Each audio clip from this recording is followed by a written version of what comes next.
Yo, what's up mga idol? Ito yung mga idolo. Ay, so bad mga idol. Kasi nga, anong nangyari?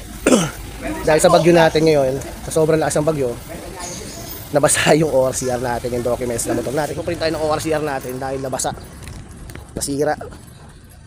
Nandito tayo sa PO. Baka ma-checkpoint tayo, matsambahan. Ma-checkpoint. Wala tayong papeles. Documents mapakita. Yari. Walking trip mga idol. ORCR. Number 1 important mga idol sa motor. Kung pwedeng pabayaan natin na wala tayong ORCR habang nagmamaneho. Ma-checkpoint tayo, matsambahan tayo ng checkpoint. Pinpaw ng motor natin. Kaya always remember mga idol, wag yung kakalimutan ng ORCR nyo. Masira man yan, kailangan nyo magpa-print. Wag yung original ORCR yung dadalhin nyo, ha? Yung Xerox lang mga idol.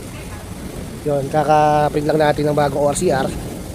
At least lagi akong merong naka-save sa sa cellphone. Yun yung mga in case of emergency mga idol. Pag nasira, nabasa yung ORCR nyo, paprint agad kayo mga idol para in case of emergency, in case na magkaroon ng aberya, meron kayo ipapakita. Yun lang. Ride safe para sa mga idol natin dyan. Ride safe para sa mga nagmamaneho at bumabak everyday. Work hard tayo. Dito tayo sa PDP. Peace out.